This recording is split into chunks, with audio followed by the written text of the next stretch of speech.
Bueno, ya. ¿Qué tal? Buenas tardes, profesor. Estoy aquí con mis compañeros Luis Enrique López Alvarado y la compañera Yenia Pazaneira. Vamos a exponer un caso sobre violencia sobre la mujer. Yo comienzo. Esta es una pequeña introducción de cómo es nuestro caso.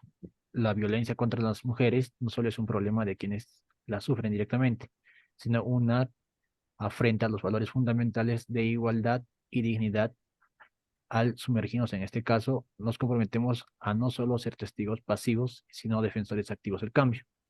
El primer paso hacia la erradicación de esta violencia es romper el silencio que la envuelve y reconocer que todos, como sociedad, tenemos la responsabilidad de poner fin a esta lacra.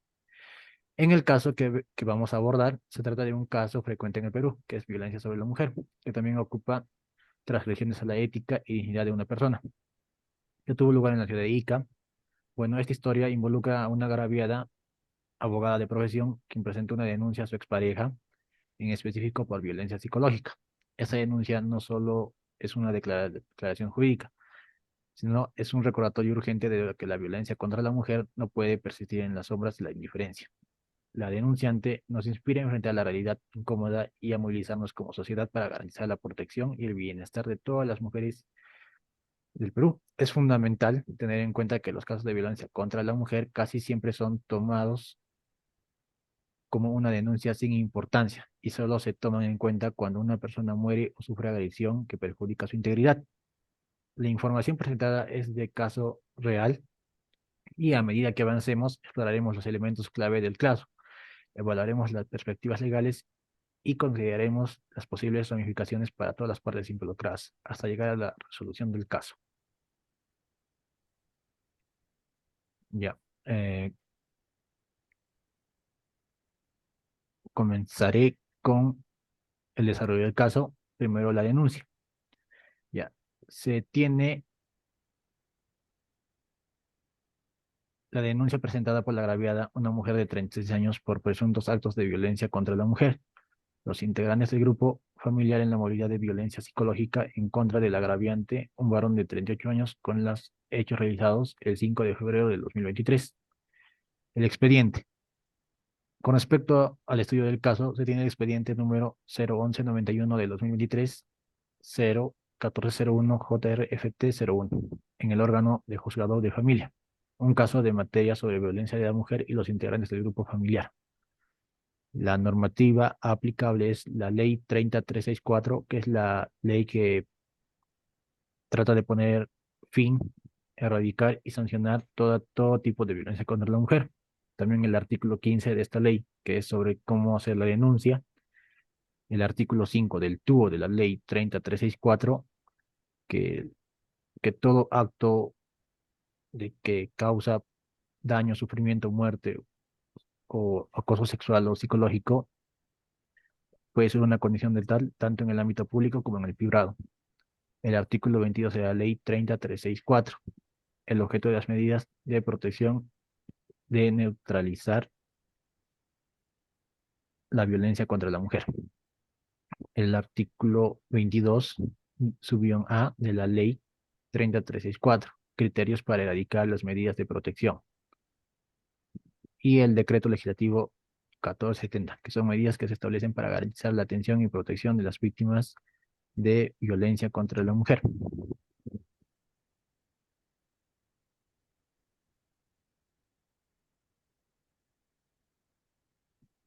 Con el análisis del caso va a comenzar mi compañero Luis Enrique López.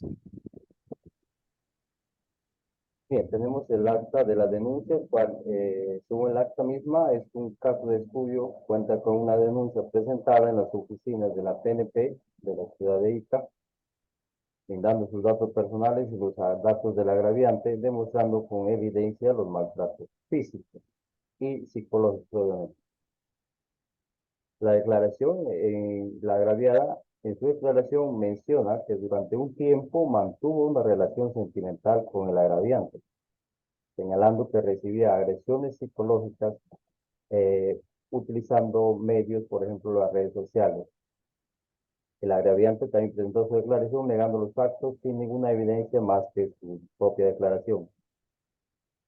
las acusaciones entre las partes involucradas y terceras personas, aplicando lo mencionado en la Ley 30364, amerita un pronunciamiento por parte del órgano jurisdiccional con un enfoque de género, en un hecho claro de violencia por la condición de la mujer, su dignidad, honor y reputación. Por lo otro, con el tipo de proceso, solo amerita que se otorguen medidas de protección a fin de evitar un nuevo hecho de violencia o que la situación de riesgo se pueda implementar. Es específico entonces que aquí en este tipo de proceso la sanción equivaldría a el otorgue de medidas de protección de parte de la autoridad. Las evidencias del caso se consignaron evidencias fotográficas a manera de ilustraciones para sustentar la evidencia misma. Estas demostradas son mensajes de texto, conversaciones por redes sociales con los perfiles de ambas partes. El análisis de la evidencia demuestra que en las conversaciones de los chats adjuntos en copia impresa se ha hecho notar razonablemente que el agraviante tiene información personal e íntima del agraviado y que éste estaría amenazando con la exhibición de esto. También menciona una posible agresión a la familia del agraviado. Pero el caso de la violencia da a la razón de que el agraviante trata de intimidar, humillar y amenazar a la denunciante. De tal manera, limita y restringe los derechos de la denunciante, tales como el derecho a la dignidad, el derecho a la libertad, honor y reputación. Es importante destacar que en este caso la violencia contra la mujer no se manifiesta en forma física, ojo con este detalle, sino que es de manera psicológica, que puede ser dañina y perjudicial como la violencia física, y puede tener consecuencias graves para la salud mental y emocional de la mujer. En la siguiente página podemos observar las copias impresas de las charlas continuas o el intercambio, en este caso de los datos, que las conversaciones que tenían tanto la denunciante como el agraviante. Con la siguiente página, mi compañera va a continuar la exposición. Continuando con la exposición, los derechos que se ven afectados vendrían a ser el derecho a la privacidad, publicar material íntimo, derecho a la imagen, en este caso publicar imágenes de una persona sin su consentimiento, derecho a la intimidad, violar la intimidad, derecho a la dignidad, poner calificativos obscenos, derecho a la no discriminación, la difamación, derecho a la autodeterminación y derecho a la libertad sexual. Casos similares. La Corte Interamericana de Derechos Humanos ha emitido varios fallos importantes relacionados con la violencia de género, en los que ha reconocido la importancia de proteger la dignidad y la integridad de las mujeres, reconociendo el derecho de las mujeres a vivir libres de violencia y exigiendo medidas efectivas para prevenir, investigar, juzgar y sancionar la violencia de género. Como por ejemplo, el caso de María de Pena María Fernández en Brasil, en la que la Corte Interamericana estableció que la violencia de género es una forma de discriminación que viola los derechos humanos de las mujeres y reconoció el derecho de las mujeres a medidas de protección efectivas. Otro caso es de Claudia Ivone González y otros en México, en la que la Corte Interamericana señaló que la violencia sexual afectaba no solo la integridad y la dignidad física y psicológica de las mujeres, sino también que su dignidad y su honra como personas y como miembros de la sociedad. Estableció que el Estado tiene la obligación de prevenir, investigar y sancionar este tipo de violencia. Y bueno, también hubo otros casos como de González, que fue en México, y que la Corte Interamericana condenó a México por su falta de diligencias en el caso.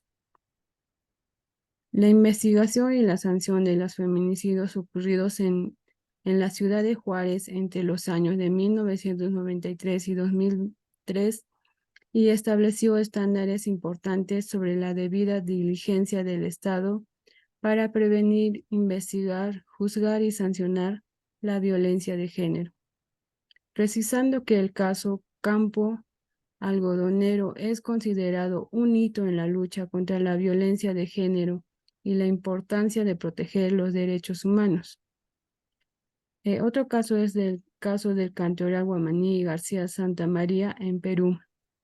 En el caso de Jessica Lennon y en Estados Unidos, la violencia de género es un problema grave en todo el mundo y tiene consecuencias devastadoras para las personas que la experimentan, incluyendo traumas físicos, psicológicos, depresión, ansiedad, trastornos alimentarios, problemas de salud mental y, en casos extremos, la muerte.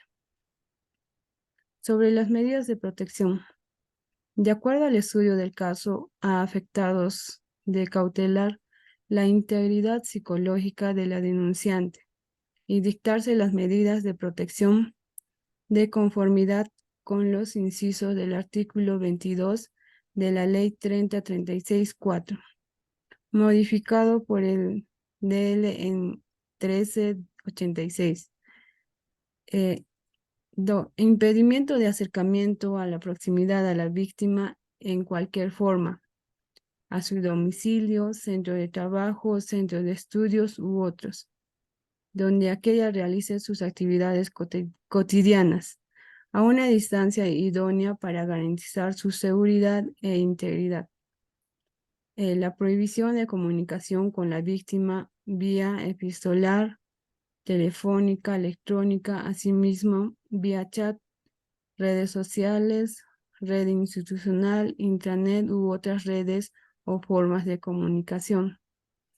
Tratamiento reeducativo o terapéutico para la persona agresora. Tratamiento psicológico para la recuperación emocional de la víctima. Cualquier otra medida de protección requerida para la protección de la integridad y la vida de la víctima o sus familiares. En el caso de estudio, se emitió una resolución administrativa número 0071-2022, CPG, Protocolo de otorgamiento de medidas de protección y cautelares en el marco de la ley número 30364, mencionando un nivel de riesgo leve, determinando que existiera una baja probabilidad de recurrencia del hecho, solicitado al juzgado medidas concernientes en prohibirle al denunciado tener contacto y que el denunciado reciba tratamiento psicológico, reeducativo y terapéutico. La ejecución de las medidas, el juez tiene las atribuciones para disponer y ordenar lo pertinente que estas medidas se puedan ejecutar de forma efectiva e idónea, evitando de esta forma que se conviertan en letra muerta. Por lo que se pide aplicar el artículo 37 TUO de la Ley 3036-4, órganos de supervisión y apoyo de la ejecución de la medida de protección. El juzgado de familia dispone lo necesario para supervisar el cumplimiento de las medidas de protección en todos los casos, en coordinación con las entidades pertinentes. Se resuelve de acuerdo al estudio del caso, se resolvió de la siguiente manera. 1. Tener por interpuesta la denuncia por los hechos realizados el 5 de febrero de 2023. Prescindir del señalamiento de la audiencia. 3. Conceder medidas de protección. Prohibir al denunciado ejercer actos de violencia física o psicológica. Prohibir al denunciado acercarse a una distancia no menor de 50 metros a la denunciante, bajo apercibimientos de ser detenido. Prohibir la comunicación por cualquier tipo de aplicativo móvil bajo arrendamiento, disponer la cancelación de las líneas móviles y la libertad de apertura de nuevas líneas móviles. De ser detenido, y D, prohibir cualquier tipo de comentario directo o indirecto que tenga relación con la denunciante. Prohibir el denunciado la propagación o exhibición de cualquier tipo de material visual. F, tratamiento psicológico, reeducativo y terapéutico. Bueno, en conclusión, el presente caso demuestra la violencia contra la mujer es esencial para construir sociedades justas e igualitarias. Requiere esfuerzos sostenidos a nivel individual, comunitario y global, así como un cambio cultural profundo para eliminar las raíces de la desigualdad de género y promover relaciones basadas en el respeto mutuo. El enfoque jurídico de este caso busca proporcionar un marco robusto para prevenir, sancionar y erradicar la violencia contra la mujer. La efectividad de estas medidas depende en gran medida de la aplicación adecuada de las leyes, la sensibilización pública y el compromiso continuo para promover la igualdad de género y eliminar la violencia basada en el género. En relación a los casos jurídicos, desempeñan un papel crucial en la administración de justicia, la construcción del derecho y la protección de los derechos individuales y colectivos. Son herramientas dinámicas que evolucionan con la sociedad y contribuyen al desarrollo y la interpretación de la ley. Bueno, muchas gracias. Eso sería todo sobre el caso. Ya. Eso es todo, profesor. Gracias. Gracias.